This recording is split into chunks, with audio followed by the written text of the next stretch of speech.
അസ്സലാമു അലൈക്കും വറഹ്മത്തുള്ള. ചില മറുപടികളൊക്കെ കേൾക്കുമ്പോഴേ നമ്മുടെ ഉസ്താദുമാരൊക്കെ എത്ര കാലം മറുപടി പറഞ്ഞാലും തീരാത്ത ചില ഒറ്റ വാക്ക് മതിയാവും ചില പച്ച നാടന്മാരുടെ മറുപടി. ഞാനത് പറയാനുള്ള കാരണം എന്താ അറിയോ? ഞാൻ കുറ്റിപ്പുറത്ത് നിന്ന് തൃശ്ശൂരിലേക്ക് പോവുകയാണ്. കുറച്ച് ഒരു 4-5 വർഷം മുമ്പാണ്. അങ്ങനെ കുന്നംകുളത്തെത്തിയപ്പോൾ KSRTC ബസ്സിലാണ് പോകുന്നത്. കുന്നംകുളത്തെത്തിയപ്പോൾ അവിടെ നിന്നൊരാൾ ഒരു അവിടെ നിന്ന് കുറേ ആൾക്കാരിങ്ങനെ കയറി ബസ്സിൽ. അപ്പോൾ എൻ്റെ നേരെ മുൻ സീറ്റിലിരിക്കുന്നത് ഒരു വഹാബിയാണ്. അയാളെ താടിയും അയാളെ കയ്യിലുള്ള ബുക്കുകളൊക്കെ കണ്ടതുകൊണ്ട് മനസ്സിലാക്കിയാണ്. അവരെ കണ്ടാൽ വേഗം തിരിയുമല്ലോ. അള്ളാഹു അങ്ങനെ ഒരു കഴിവ് തന്നിട്ട് എല്ലാവർക്കും തന്നിട്ടുണ്ട് ഇങ്ങനെ ഒരു കഴിവ്. കാരണം കണ്ടാൽ വേഗം തിരിയും. അവരെ നിസ്കരിക്കുമ്പോഴും തിരിയും. കാരണം വേറെ ഡേഞ്ചറായിട്ടേ കൈയിട്ടുള്ളൂ. എന്നെ തുടരരുത്, എന്നെ ആരും തുടരരുത് എന്ന് ഡേഞ്ചറായിട്ടേ കൈയിട്ടുക. അപ്പോൾ എല്ലാ നിലക്കും അവർ തിരിച്ചറിയാനുള്ള കഴിവുണ്ട്. അപ്പോൾ ഞാൻ ബാക്കിലാണ് ഇരിക്കുന്നത്. പക്ഷേ ഈ ഒരു മനുഷ്യൻ കയറിയിരുന്ന് കണ്ട് ഇദ്ദേഹത്തിൻ്റെ അടുത്താണ്, ഈ വഹാബിൻ്റെ അടുത്താണ് ഇരുന്നത്. അപ്പോൾ അയാൾ ഭയങ്കര വർത്താനം. ചില ആളുകളുണ്ടാവില്ല നല്ലോണം സംസാരിച്ചുകൊണ്ടിരിക്കുന്നവരെ. അപ്പം ഇയാൾ കണ്ടുകൊണ്ട് എന്നെ കണ്ടു. അസ്സലാമു അലൈക്കും ഉസ്താദ്. വലൈക്കും അസ്സലാം. നിങ്ങൾ എവിടുക്കാൻ പോകണം? ഞാൻ തൃശ്ശൂർക്കാണ് എന്ന് എന്നോട് പറഞ്ഞു. അത് കഴിഞ്ഞിട്ട് ഇയാളോട് അസ്സലാമു അലൈക്കും. വലൈക്കും അസ്സലാം. എന്താ ഉസ്താദ് വിശേഷം? നല്ലത് തന്നെ. മൂപ്പരങ്ങനെ സംസാരപ്രിയനാണെന്ന് മനസ്സിലായി എനിക്ക്. അപ്പോൾ അയാൾ ചോദിച്ചു, ഈ വഹാബി ചോദിച്ചു, എവിടുക്കുക, നിങ്ങൾ എവിടുക്കാണ്, എവിടുന്നാണ്? ഞാൻ ചാവക്കാടുള്ളതാണ്.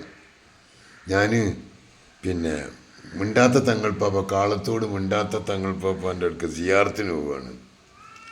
എൻ്റെ കുട്ടിക്ക് നേർച്ചാക്കിയതാണ് എന്തോന്ന് പറഞ്ഞു. പടച്ച റബ്ബേ, ഞാൻ ബാക്കിലിരുന്ന് അത്ഭുതപ്പെട്ട്. ആരോടത് പറയണമെന്നറിയോ? കടുത്ത ഒരു വഹാബിനോട്. അപ്പോൾ വഹാബ് അയാളെന്ത് ചെയ്ത് സമാധാനിപ്പിച്ച് നല്ല ചിരിച്ചൊക്കെ വർത്താനം പറഞ്ഞുകൊണ്ട് അയാളെ കയ്യിലെടുക്കാൻ നോക്കിയതാണ്. അയാളോട് പറഞ്ഞു, മോനെ നിങ്ങൾ ചെയ്യണ തെറ്റോട്ടോ, നിങ്ങൾ അങ്ങനെയാണ് ഇങ്ങനെയാണ് ഒരുപാട് പറഞ്ഞു കൊടുത്തു. അങ്ങനെ മൗലിദ് റാത്തീബ് ഇതൊക്കെ പറഞ്ഞല്ല. അങ്ങനത്തെ ഈ പോക്കുണ്ടെങ്കിൽ നിങ്ങൾ ഈ പോക്ക് ശിർക്കാണ്, ഹറാമാണ്, അങ്ങനെ എങ്ങനെ എന്നൊക്കെ പറഞ്ഞു ഇയാൾ. ഇതൊക്കെ ഇയാളിങ്ങനെ കേട്ടിരിക്കുകയാണ്. എല്ലാം കേട്ടിരുന്നതിന് ശേഷം ഞാനേക്ക് ഇടപെടാൻ വയ്യാൻ. ആളുകൾ നല്ലോണുള്ളതല്ലേ, അങ്ങനെ ഒറ്റയടിക്ക് ഇടപെടാനുള്ളൊരു അവസ്ഥ അവിടെ കിതാബും കാര്യങ്ങളൊക്കെ എടുത്ത് പറയാനുള്ളൊരു ചാൻസ് ഇല്ലല്ലോ. പക്ഷേ ഈ നാടൻ മനുഷ്യൻ, അദ്ദേഹത്തിന് ഞാൻ അത്ഭുതപ്പെട്ടു പോയി. ഒന്നും അറിയാത്ത മനുഷ്യനാണ്. അദ്ദേഹം പറഞ്ഞു, ഉസ്താദെ, ഞാൻ സ്കൂളും പഠിച്ചിട്ടില്ല, മദ്രസയും പഠിച്ചില്ല, കുറച്ച് പഠിച്ചിട്ടുള്ളൂ. ഞാനേ ഈ പഴയ മൊയ്ലിയാമാരൊക്കെ ഇങ്ങനെ വയലുകാരനെ കേട്ടിട്ട് പഠിച്ച ഒറ്റെടുത്തുള്ളൂ. പക്ഷെ ഒരു കാര്യം ഞാൻ പറഞ്ഞേറ്റെ, മമ്പറം തങ്ങളും വെളിയങ്കോട്ടപ്പാപ്പിയും പുത്തമ്പള്ളിക്കലപ്പാപ്പിയും അതുപോലെ പൊന്നാനിത്തപ്പാപ്പി, അവൾ പറഞ്ഞ അങ്ങനെ ഇങ്ങനെ തുടങ്ങിയ ഇവരൊക്കെ ഈ മൗലിദും കുത്തുബിയത്തും റാത്തീബും ഒക്കെ ചൊല്ലിയിട്ട് സുന്നിയായിട്ടാണ് വളർന്നത്. അത് പേച്ചതാണെങ്കിൽ ഞാനായിട്ട് നന്നാകണില്ല, ഞാൻ അവരെ കൂടെ പേച്ചോളാം. നിങ്ങൾ നന്നാവാൻ നോക്കി, നിങ്ങൾ അവരെ കൂടെ ഒന്നും പെടാതെ നന്നാവാൻ നോക്കി. മമ്പറും തങ്ങളും അതുപോലെ തന്നെ വെളിയങ്കോട്ട് തങ്ങൾ പാപ്പിയും പൊന്നാനിപ്പാപ്പിയും പുത്തമ്പള്ളിക്കലപ്പാപ്പിയും അയാൾ പറഞ്ഞ വാക്കത. ഇവരൊക്കെ പേച്ചോരാണെങ്കിൽ ഞാനായിട്ട് നന്നാവണില്ല, അവരെ കൂടെ അങ്ങനെ പേച്ച് പോയിക്കോളാം.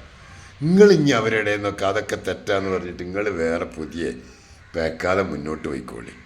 എനിക്ക് അതിനെക്കുറിച്ച് അത്രേ പറയാനറിയൂ എന്ന് പറഞ്ഞ ഈ വഹാബി മിണ്ടിയില്ല. പിന്നെ അയാളെ നാവ് അങ്ങോട്ട് ഇറങ്ങിപ്പോയി.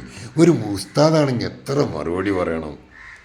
ഒരു നാടൻ കൊടുത്ത മറുപടി കേട്ടിട്ട് ഞാൻ അത്ഭുതപ്പെട്ടു. ഞാൻ അയാൾ ഇറങ്ങി കൊടുത്ത് തന്നെ ഞാൻ ഇറങ്ങി അയാൾക്കൊരു ജ്യൂസൊക്കെ മേടിച്ചു കൊടുത്തു. കാരണം ഇങ്ങനൊരു മറുപടി പറയാൻ നാടന്മാർക്കേ പറ്റൂ. മൊയ്ലിയാമാരാണെങ്കിൽ എത്ര പോലെ കിതാബ് ഓതി ഇയാൾക്ക് മറുപടി പറയേണ്ടി വരുന്നേ. അതാണ് നല്ല മനക്കരുത്തുള്ള, ഈമാനിലുറച്ച പച്ചയായ കുറേ മനുഷ്യന്മാർ. അവരുടെയൊക്കെ ഈമാൻ വളരെ കണിശാണ്, വളരെ കൃത്യമാണ്. ഇടറുന്ന പതറുന്ന ഈമാനല്ല. നമ്മളൊക്കെ നല്ല ഇടറുന്ന പതറുന്ന ഈമാനാണ്.